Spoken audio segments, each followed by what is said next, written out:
All right, ladies and gentlemen, welcome. My name is Camasso.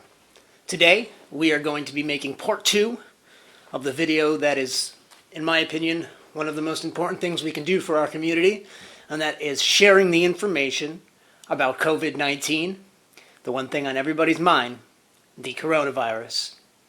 My name is Camasso, and this is Critical Political Thinking.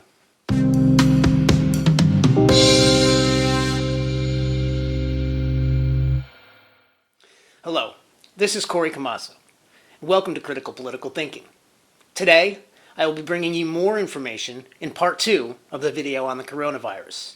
I'll be reviewing my notes as we go on and trying to go over just what it is that is making up this virus, how we can utilize the information to protect ourselves and our families, and how we can alleviate some of this panic and mayhem that seems to be going on throughout both my state of Pennsylvania and the nation and world as a whole.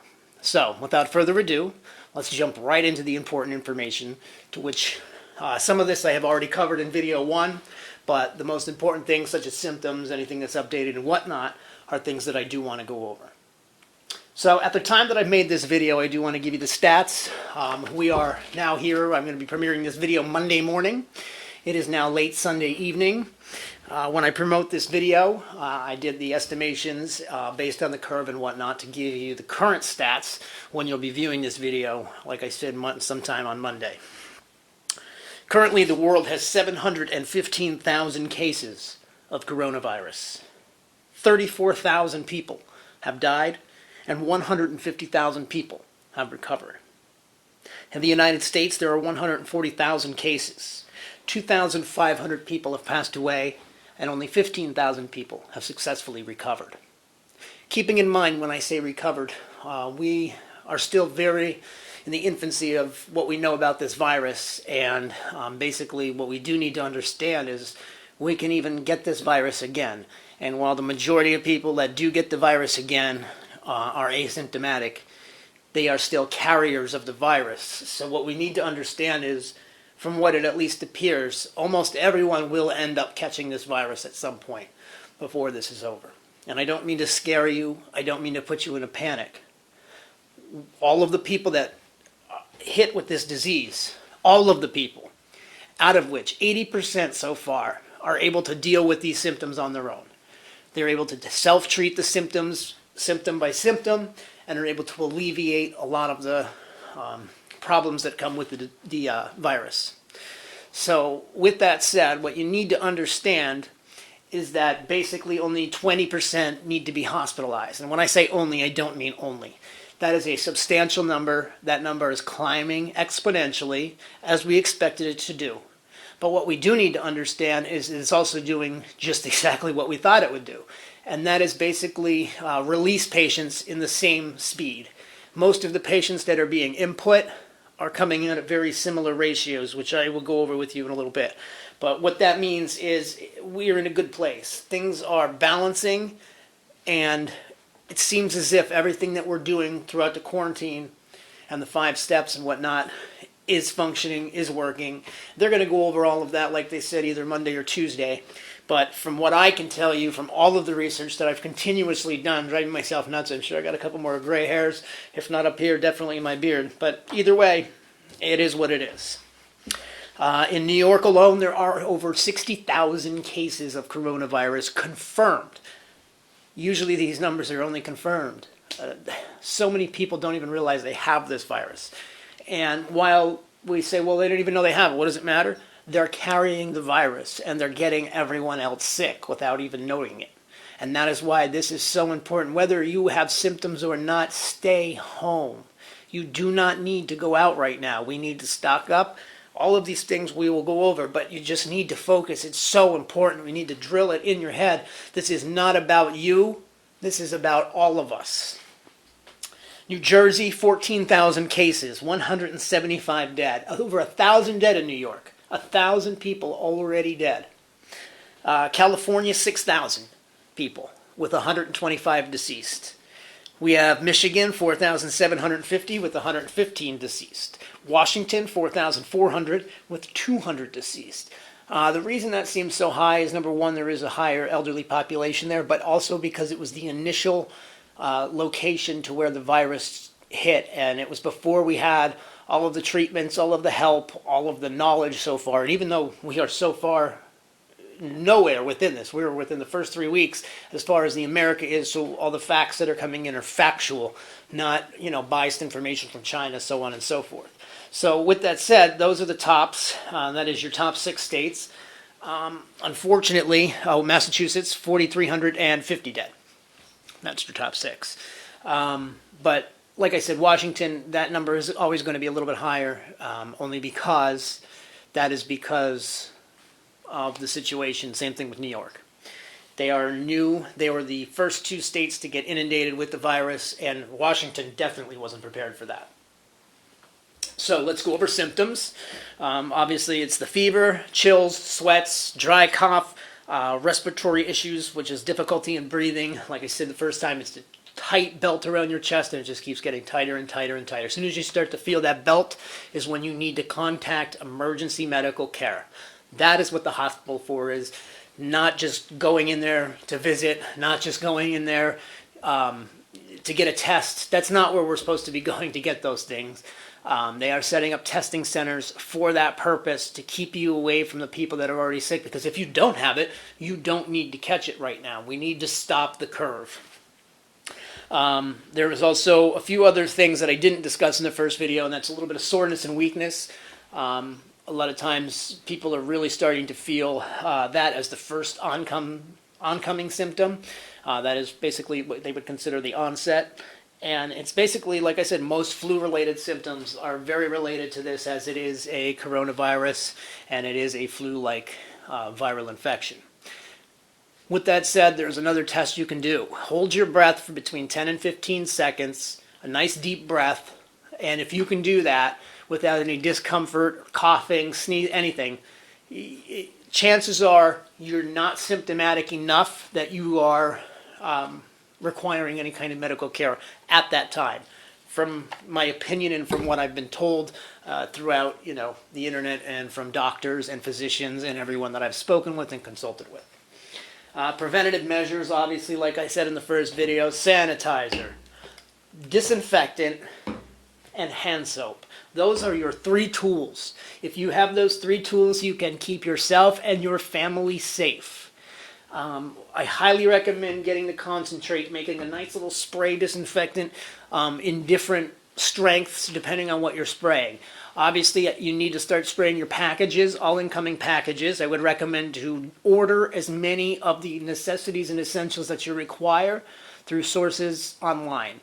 The more you can order, the less traffic you are participating in, not just for yourself, but that's less traffic that needs to go to that store. That's less traffic that that driver needs to, it slows everything down to the point where the demand is still there, but they're taking it to one location, and it's so much better than the spread to which we're seeing. If you notice, the spread is going outward from populous cities, populous airports, Chicago O'Hare, all of that. Louisiana just had the huge Mardi Gras. Keeping in mind, it's 3 weeks for symptoms to actually kick in some cases. You would not believe how many people are dying in Louisiana as a direct result of just that. They weren't ready. They didn't realize they had it. They all traveled in from random countries, random locations, and that is how this virus is spreading like wildfire. And then all those people went home and infected all those people, and so on and so forth. My state in Pennsylvania right now, it's mayhem because we are so close to New York City that so many people are flocking here trying to get away from the virus, not realizing there's nothing here for them. We are a smaller town. This is basically a winter season. We're known for summer. Nothing is stocked to prepare for them, and now we are so far out because of things just like that. So right now there are governors that are actually requiring their police to pull over New York people, going door to door with New York license plates, asking, why are you here? Where did you come from? Please quarantine, so on and so forth. While all of that is important to do and essential for all of us at this time, what we need to understand is that it is so important not to be judgmental, but to prepare and to become safe. New York, stay in New York. Not because we want you to get sick, but because you don't need to come here. just as much as we don't need to come there. We all need to stay home. We need to stay where we are from at this point. That is where you are best fit to be taken care of. That is where they are reserving the needs and putting those assets in place, because they know the counts of their cities. They know how many people are going to become infected based on the numbers and what we're seeing so far. So stay where you are. That is where the country is best fit to serve you with the medical care that you need. There is a huge medical shortage right now. What can we do to help, and what is there that they are missing? Obviously, your N95 surgical masks, high importance. Chances are you can't make them, but you can certainly make covers so that they can reuse theirs. So many people are making just cloth shields or barriers to go over those masks. Plastic bags they're manufacturing, and sewing, heat shrink, sealing, whatever you can do. Try and help make those donations to your local hospitals. Help yourself in the future. That's basically all we're doing, is preparing and helping ourselves when we need that care. Obviously, we cannot manufacture respirators, but what we can do is reach out and help your governors. If you know someone that works or manufactures somewhere where there are respirators, if you work in a dentist office, a doctor's office, somewhere where they are not currently seeing patients or operating, laser removals, so on and so forth. They have to keep those respirators in place in some of those facilities where they're offering either a nitrous oxide or an anesthesia option. So please make those donations now. You don't have to donate them forever. Lend them, loan them, give them to where they are needed. We need them. ICU units are in high demand. Beds and staff are the three things that obviously, without the federal government stepping in and mandating and manufacturing these portable hospitals and whatnot, it's going to be very difficult for us as citizens to do that. But what we can do is participate in local food drives. If you have extra food, you went to Sam's Club and stocked up, and you have more than what you and your family need for the next 3-4 weeks, please make sure you're sharing with your local community that is a little less fortunate. There are so many great opportunities online through either Jimmy Kimmel, Jimmy Fallon, any of those online TV show hosts that are hosting their own daily podcasts. Please check them out. They have awesome charities to which you can donate to. Meals on Wheels, feedthekids.org, all the great different charities and organizations. If you have a few extra dollars when you get your stimulus check, remember there are some kids that aren't getting that. There are some families that aren't getting that. And that's the only way that they are going to see it. So make sure that, yes, when we are being fortunate enough to either have money or be granted the benefit to be given money from our government, to which we are going to be given, which I will go over, but in the same sense, just remember everyone else at the same time. We need to work together in this. This is something that, it's not like war. It's not like other natural disasters that occur. It's something where we all have to work separately to work together in order to be successful to kill this virus. It's always been known that we can be threatened with something so simple as, small-celled organisms. But what we need to understand is they can be so complex, and the human life is so fragile, and that is why we need to be so more vigilant and understand how important it really is. Right now there are some really good tests in place. They are just about ready to introduce a test that can give you an answer within 5 to 10 minutes. And from what my understanding is, it's utilized on a system that's already in place throughout, most of the healthcare system. And if not, they have enough in place where they can either ship out, send out, or distribute these units. If that comes through, that's going to be a game changer. Right now, most of the PPEs, whether people realize or not, are being wasted during testing, because individual tests, you don't know if they have it or not. So that's got to be changed each and every time. And that's where all the PPEs are going, rather than when the healthcare is necessary. So what we needed to do is develop tests where people can either do it themselves, where they can drop it in the vial, drop it in the bag, and be on their way, or something along the lines of, digital blood tests, things along that lines, where they're not necessarily reaching in, getting mucus, causing a cough, causing a sneeze. Those are all the things that, have been so detrimental in our testing and why we're so far behind in testing. Not to mention, none of the labs were in place in time, so on and so forth. So we'll get to all that after the coronavirus. But what's important now is not blaming fingers and pointing fingers at who did what and who could have done better. It's more or less along the lines of what can we do now? And that's where we need to focus. That's why I'm so upset with the media right now. All they seem to be worried about is destroying Donald Trump and destroying the economy, and not even destroying the economy, but making it so that things are so cynical, so that everything seems as if it's mass pandemonium, mass panic. No one's going to get back. We're all going to get back from this. We're going to do just fine. Right now, we are sitting back. We're waiting to go out. As soon as we are able to go back out, can you not wait to see how wonderful and full restaurants are going to be again? Can you not wait to see how great the retail business is going to do? We all want to go out. We want to spend our money. We want to do things. I personally want to get back to work. I'm sure you do. We all do. This is America. That's what it was built on. That's why it is so great, and that is why it will continue forever. But we need to make sure it does, and we need to work together to do so. There are technically three treatments in place at this point. One is for the severely ill that they are going to be putting in place now, and that would be the convalescent plasma transfusions. And what that means is they are taking plasma from those that have already recovered and that have built the antibodies to fight this virus, and injecting them via transfusion so that they are able to receive the antibodies within the plasma and develop and build them for themselves. Hopefully that is effective. We will know within the next week whether or not through these trials that has benefited anyone. So I believe they said there's 1,100 people in that trial and 1,100 people in the remdesivir trial, which is once again an Ebola drug that is proving to be quite successful with this. And then the third treatment is your hydroxychloroquine in with the zithromycin combination. One actually treats the virus, one focuses on the symptoms so your body can focus on the fighting. It's a great combination. I really think that would probably be the best of the three options at this point.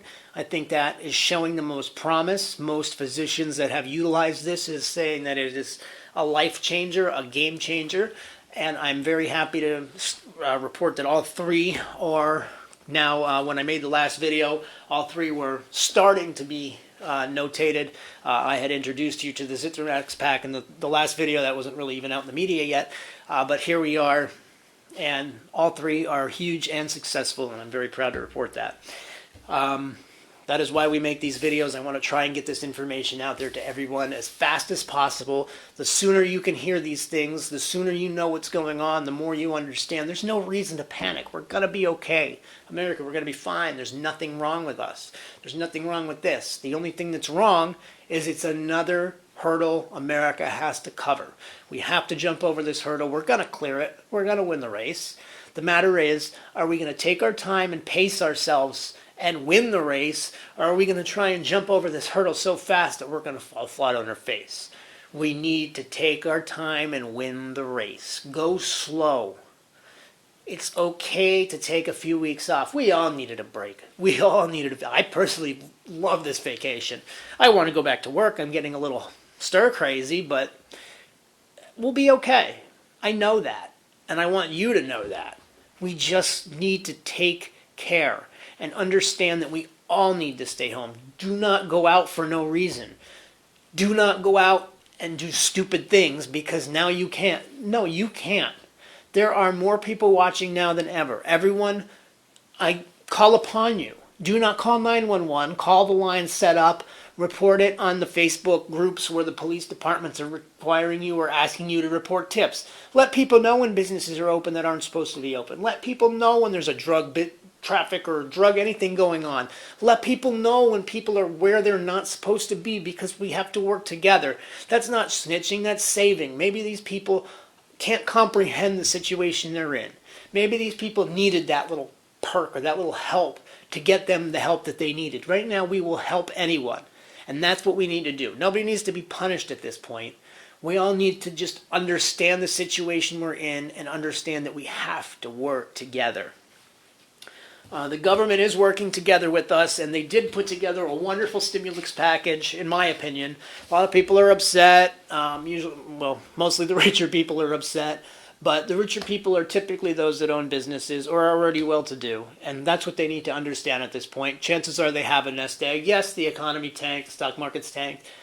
If you're smart, and most people that have the opportunity and the ability to make that kind of budget, typically have the know-how and the ability to budget their money and probably have a nest egg. So we do need to focus on the people that are check to check. We do need to focus on the people that didn't have the fortunate ways that most of us do. So with that said, there is aid available for everyone. Before the stimulus package was released, you need to understand unemployment is phenomenal.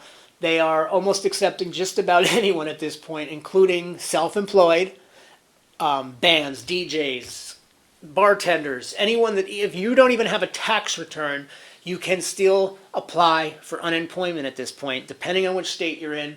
But the government is requiring that these states become so lax that that is becoming accepted.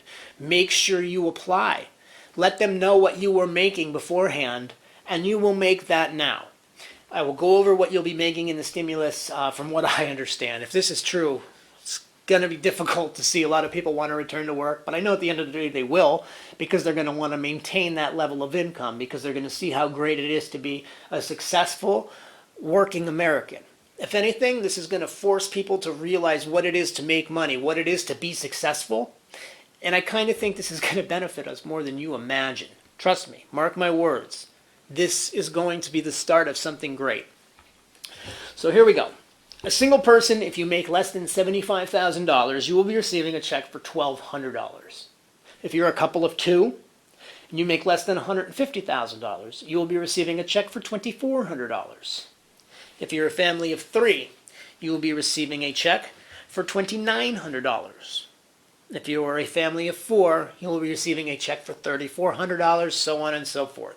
$500 per child, $1,200 per tax-paying adult, and even non-tax-paying adult, but initially it will be tax-paying adults with direct deposit, then checks, then those that didn't file taxes will therefore have to go online, fill out with their social security number, verify their identity, and go through the process of where they want their check or deposit. So it's not that they're not going to get it, but they will not be within the first wave of disbursements. From there, you have those that make between $75,000 and $99,000. So basically, you're going to be starting, those at $75,000, you'll start at the $1,200, and you will deduct $5 for every $100 you make over $75,000. For example, if you make if you make $80,000, which is $5 over the $75,000 limit, it will be $250 less, $5 for each of the $5,000 that you make over. So every $100 is another $5 that they will deduct from the $1,200. If you make anything over $99,999, or if you make over $198,000 as a couple, you will therefore not be eligible for any payments at this time. However, if one person makes $99,000 and the other person makes less than that, but their combined total is still under $199,000, one person will receive the $1,200 payment minus whatever the difference would be. So it is a lot of math. There are calculators available online, but for the most part, if you make under $75,000, you're going to get $1,200. If you make over that, between $75,000 and $99,999, you'll receive something, but it will be deducted based on how much you make up to that point. Confusing, just like the entire bill. But I'm going to go over the key parts. So basically, $9.5 billion was given to agriculture. They're also paying the wages for closed businesses to keep the payroll through a grant up to 50% of the payroll. So meaning they want to keep you, they'd rather places just pay you to keep you on the payroll, even though you don't have to come into work. They want you to be paid through your business. Then everyone that's not being paid through the business can therefore go to unemployment. But they're trying to ask you to go to that first. $15.81 billion will be going for SNAP and food stamps so that they can put money towards school lunches, put more money into families that don't have the ability to go in for school lunches so they can benefit their children and get them higher food amounts, because normally they get that during school days. Now they're not getting it, so technically because they probably budgeted a certain way, the government feels that they should balance. I have no disagreement with that. $100 billion to hospitals. Frankly, I think they should have gotten more. Health coverage for the coronavirus-related testing and treatment. That is a great thing. That means anything related to this virus, you can go get the care you need. You can call and get the telehealth care that you need, which is something we all need to understand and know about now that, we're in the technical age. Telehealth is key for this virus. It will keep you safe. In case you think you have it, you don't have it, you call, you give them symptoms. You speak to a physician or a PA over the phone, and they will help you. They will get you the care and the information you need to know. They will tell you where to go and schedule a test for you. All of those things can be done through telehealth. Telehealth care is phenomenal right now, and it is covered and included through the coronavirus coverage bill. $20.5 million has gone to rural business loans, which are for, farmland, rural business loans, not farms, but farmland, meaning middle of nowhere loans for businesses that are not affected, but will be indirectly affected. That's going to be one of those rare. That's why it's only $20.5 million. It's going to be very limited, very small, very difficult. $10 billion in grants to provide emergency funds to businesses. This is awesome. This is where all of the small businesses, all the large businesses can basically go online, apply, fill out through the SBA, and get the money they need to keep their business operational to save the economy. If you own a small business, get online and do this. I personally own businesses. I can't do it. They are driving me nuts. I was caller number 400. I was caller number 300. And every time I got to my turn, the wonderful phone system hung right up on me. And I'm sure this is happening to countless people across the country. They're going to give it to us. The damage has been done. We will get the funding we need. I know it's difficult to tell a customer that is in dire needs that, but I'm doing my best, and we all have to do our part. This isn't easy. This isn't meant to be easy. And frankly, it's only going to make us stronger, and it's going to make us understand how to become prepared and what we're going to need to do moving forward to keep these checks and balances in place to provide us the care, the knowledge, and the know-how moving forward. Student loan relief for all federal student loans. That's not Sally Mae. This is federal student loans. If you have a federal student loan, right now there are no interest, no problems. Call. Let them know you're having difficulties, and your loan will be put on pause with basically zero interest deferred. $11 billion will be going towards diagnostics and $80 million to the FDA so that they can approve new drugs. $80 million is basically clerical money so that they can hurry up and push the papers and keep the people in place that they need to keep in place to make sure that these FDA drugs are passed and there's enough clinicians in place to do so. So one more thing with the stimulus would be our unemployment. This is the most tricky, and from what I understand, it's basically you will get your full wage, and on top of that, $600. Now, by full wage, I don't mean what you make on a normal day. I mean your full state unemployment wage. Usually it's between 40 and 50% of your actual salary.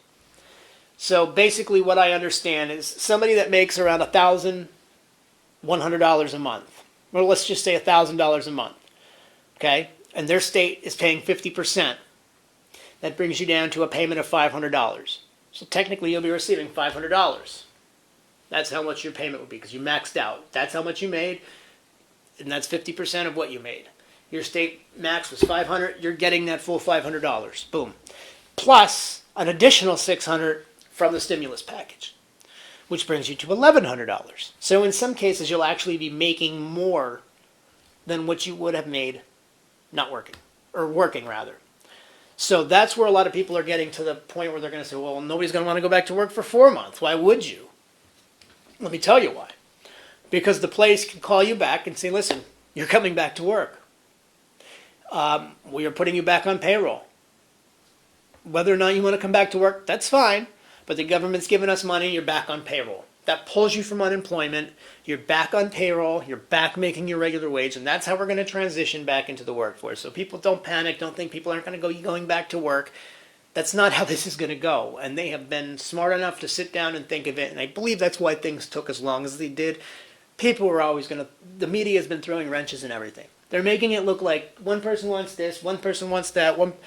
Wrong. There were a couple dummies like Massey and so on and so forth trying to block it and save the Constitution. Get out of here. That guy was a clown. That's not what this was about. This was about the people and getting money into the hands of the people to boost the economy and save our country. Not save a 20,000 billion stupid year-old rule. Not 20,000 stupid billion years, but you understand what I mean. It's antiquated. It's silly. It's before social media and internet and the ability to securely transfer data digitally. Things need to change.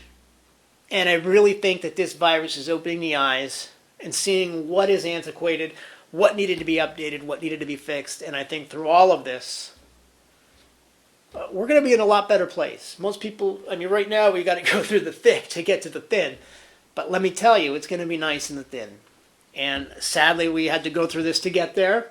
But I think it's going to make us more prepared as a nation, more prepared as a world, and have the ability to move forward with success and, in a sense, motivate workers to want to achieve where they just had the ability to achieve, to have that extra money, to see what it is, to get ahead. And maybe that will be the motivation we need. All this cooped up energy, all the time that we're stuck in our house, we can't wait to get out. I can't wait. It's going to be great. I'm going to go to a restaurant every night for the first 2 weeks. And I really think that's what a lot of America's going to do. And I think that's fantastic, and I think it's going to really reboost our economy. So small businesses, hold on. We'll make it. This isn't going to last forever. April 30th. The government has extended it till April 30th. That is right. April 30th. I should have mentioned it has been extended till April 30th. The quarantine, the social distancing, the whole thing.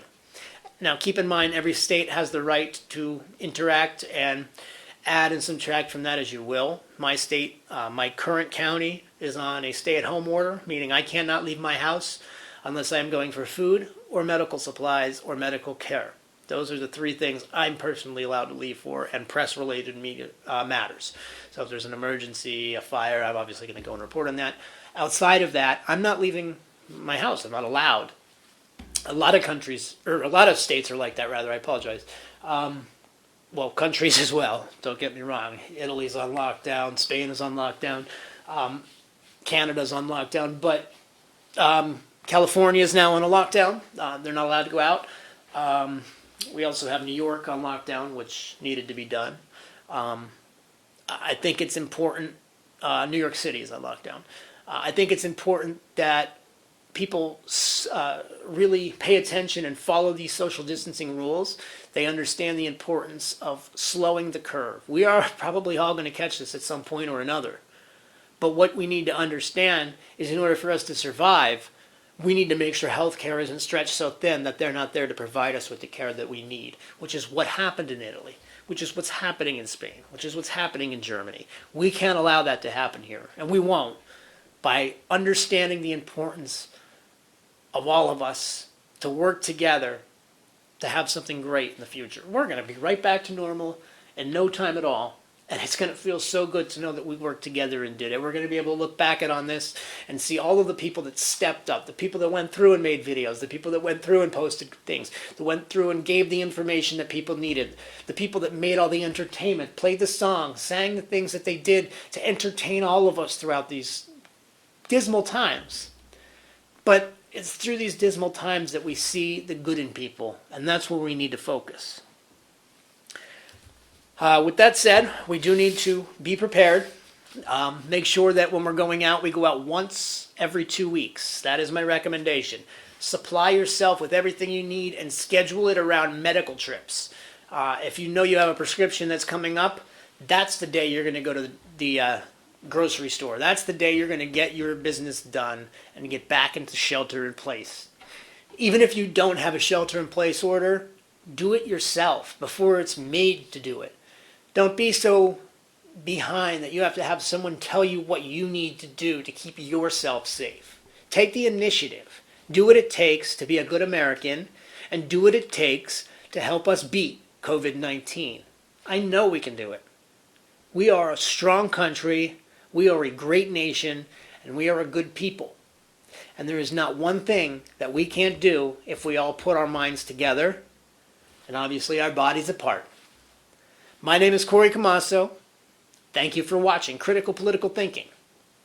And I will keep you up to date on everything you need to understand about coronavirus, COVID-19, right here.